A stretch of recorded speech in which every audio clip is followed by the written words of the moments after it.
Company, वैसी private company जो multinational company हो, जो एक से अन्य देशों में, अनेक देशों में काम करती हो। मल्टी यानी बहुत सारा, नेशनल बने राष्ट्र, बहुत सारे राष्ट्रों में जो काम कर रही हो, बहुत सारे देशों में जो काम कर रही हो मल्टीनेशनल कंपनी, अगर मान लीजिए कि नेपाल में, बांग्लादेश में या किसी भी देश में अगर वह कंपनी लग जाती है, तो वहां पर धीरे धीरे अपनी स्थिति को मजबूत कर ले। और अगर नेपाल में, यदि नेपाल में कोई शासक, कोई राजा बेहतर नहीं हो, कोई प्रधानमंत्री बेहतर नहीं हो, और वहां पर अपना कब्जा जमा ले, तो धीरे धीरे हमारी प्राइवेट कंपनियां क्या होगी, वहां पर मजबूत स्थिति में चली जाएगी। और जब वहां राजनीतिक स्थिति को हमारे भारत की प्राइवेट कंपनियां संभालेगी, तो जैसा मन उनका करेगा, जिस तरह से नेपाल को चलाना होगा, वैसे चलाना शुरू कर देंगे। लेकिन वो कंपनी कहां की है? भारत की। इनकेस यदि वह कंपनी भारत की है, तो भारतीय संसद फिर उसके लिए, कोई भी कंपनी हो या कोई भी देशवासी हो, नियम कानून फिर संसद उसके लिए बनाएगी ना। तो संसद नियम कानून बनाए कि वहां यानी नेपाल के लोगों के साथ अत्याचार नहीं करना है, बल्कि उनका धीरे धीरे शोषण करना है। यही तो काम ब्रिटेन की ईस्ट इंडिया कंपनी ने। ब्रिटेन की ईस्ट इंडिया कंपनी ने क्या किया? अरे वो कंपनी कौन था? भारत जो ईस्ट में पड़ता है, पूरब में पड़ता है, इंडिया नाम ही था, और उसके लिए कंपनी बनाए थे, इसीलिए उसका नाम ही रख दिए थे ईस्ट इंडिया कंपनी। तो ईस्ट इंडिया कंपनी जो भारत में लगा करके रखे थे लोग, इनके लिए नियम कानून ब्रिटानिक संसद में बनना शुरू। और ब्रिटानिक संसद में पहली बार 1773 में सब ईस्ट इंडिया कंपनी के अधिकारियों, कर्मचारियों को एक सजेशन दिया, और सजेशन नहीं, एक कानून पारित किया वहां के संसद। कहा कि तुम वहां पर अपनी स्थिति को मजबूत कर रहे हो, करो, मजबूत रहो, और भारत से अधिक दोहन करने की स्थिति उसमें डाली। लेकिन वहां पर अंत में नियम कानून, यानी वो भारत के लिए उस प्राइवेट कंपनी जो ईस्ट इंडिया कंपनी थी, उसके लिए नियम कानून संसद द्वारा समझ करके यहां पे देना है। पहली बार 1773 में रेगुलेटिंग एक्ट के द्वारा भारत में नियम आया, और वह नियम यह आया कि अब भारत में ब्रिटानी सांसद द्वारा कहा गया ईस्ट इंडिया कंपनी का गवर्नर। तो जो पहले यानी 1773 के पहले 1757 से नियुक्त होने लगा था गवर्नर, तो 1757 की तलाशी की लड़ाई के साथ गवर्नर नियुक्त होने लगा था। लेकिन जैसे ही 1773 में पहली बार ब्रिटानिक संसद से ईस्ट इंडिया कंपनी को मनोनयन मिलता है कि हाँ भाई अब वहां पर आप शासन प्रशासन कीजिए, उसके लिए ईस्ट इंडिया कंपनी के द्वारा भारत में अब बंगाल के गवर्नर को बंगाल का गवर्नर जनरल कहा जाएगा। यानी 1773 में बंगाल का गवर्नर जनरल बनने लगा। अतः पहली बार यह मौका वारेन हेस्टिंग्स, और वारेन हेस्टिंग्स पहली बार बंगाल का गवर्नर बना, और अंतिम बंगाल का गवर्नर वही हुआ, और पहला बंगाल का गवर्नर जनरल भी होगा ना जी, तो उसी के समय में आया, तो अंतिम भी वही और पहला भी।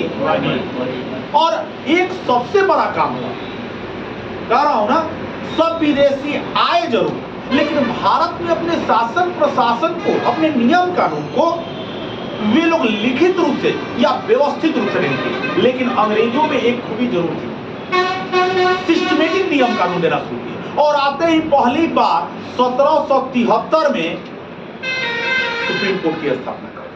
कहां पे?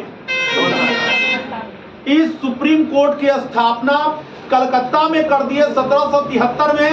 अब पहली बार उसका मुख्य न्यायाधीश बना एलिजा पे मुख्य न्यायाधीश बना। उसमें नियम था कि सुप्रीम कोर्ट में 3 गो न्यायाधीश और एक मुख्य न्यायाधीश और 3 यही 1773 का बना हुआ सुप्रीम कोर्ट कलकत्ता में स्थापित हुआ। 1912 में जब लॉर्ड हार्डिंग भारत आया था, इसी समय यह 1773 में स्थापित कलकत्ता का सुप्रीम कोर्ट यह ट्रांसफर कहाँ हो गया? दिल्ली में स्थापित हो गया। कब?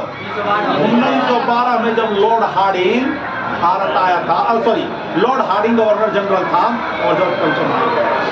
यानी यहाँ पर स्थिति यह देखने को मिलती है कि अंग्रेज भारत का शोषण किए, दोहन किए, लगातार लूटे, लेकिन सिस्टमेटिक रूप से भारत को शासन प्रशासन कानून की व्यवस्था देने की शुरुआत अंग्रेजों ने ही पहली बार 1773 से शुरू की। इसके बाद तो हर 10 साल बाद आने वाला था, लेकिन अब बीच बीच में भी आना शुरू हो गया। और इसके बाद आता है 1784 का पिट्स इंडिया एक्ट। 1784 में पिट्स इंडिया एक्ट आता है।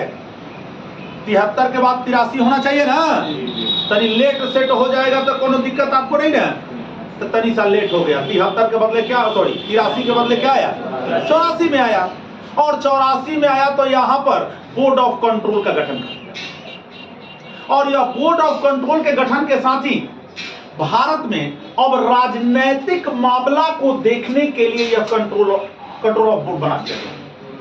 1784 का पिट्स इंडिया एक्ट भारत में राजनीतिक स्थिति को मजबूत करने के लिए यहां पर वो कर दिया गया।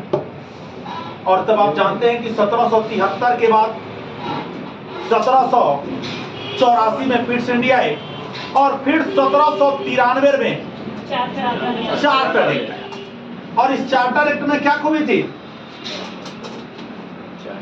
कंपनी के कर्मचारियों को वेतन भत्ते, कंपनी के कर्मचारी यानी जितने भी ईस्ट इंडिया कंपनी के कर्मचारी या अधिकारी हैं, उन सबका पेमेंट जो दिया जाएगा अंग्रेजों के द्वारा, अंग्रेज ब्रिटेन से नहीं दिया जाएगा, वे सब कहां से दिए जाएंगे? भारत से दिए जाएंगे। यानी भारत को शोषण का एक नया जरिया बना दिया गया। और यहां पर 1793 के यह एक्ट के अनुसार, 1793 के चार्टर अधिनियम के अनुसार जितने भी अधिकारी और कर्मचारी ब्रिटानिक थे या उनमें नियुक्त थे ईस्ट इंडिया कंपनी में, उन सबका पेमेंट, वेतन और भत्ता सब अब भारतीय कोष से दिया जाने लगा, जिससे भारत की इकोनॉमिकल स्थिति गड़बड़ होने लगी, कमजोर होने लगी और ब्रिटेन की स्थिति मजबूत हो गई। ये तो होना ही था। अंग्रेजों को शोषण करने का यह हर 10 साल पर नियम कानून बनाना, हमारे यहाँ 5 साल पर चुनाव हो जाते हैं। 5 साल पर हमेशा चुनाव हो जाते हैं और वहां पर 10-10 साल पर एक नियम कानून आता था। और बीच में देखता था कि अभी शोषण कम हो रहा है, इस शोषण को बढ़ाने के लिए तुरंत 10 साल के बीच में भी कोई भी एक्ट और अधिनियम पारित करके वहां की संसद ईस्ट इंडिया कंपनी के द्वारा भेज देते थे कि भाई आप यहाँ पे कीजिए, या ईस्ट इंडिया कंपनी को अधिकार दे दिया गया था कि आप अपने से भी वहां पर नियम कानून को संचालित कर। और इसके बाद क्या आ जाता है?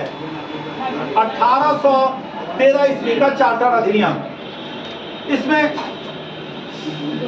संसद द्वारा, वहां की संसद द्वारा ईस्ट इंडिया कंपनी को जो भेजा गया था लाइसेंस देकर, उस लाइसेंस को और बढ़ाना कि आप ठीक है भारत में रहिए, भारत को उजाड़ बस्ती में तब्दील कीजिए, जितना मन करता है भारत का शोषण करके, भारत का दोहन करके, भारत के सोने चांदी हीरे जवाहरात को और अधिक से अधिक ब्रिटेन पहुंचाइए।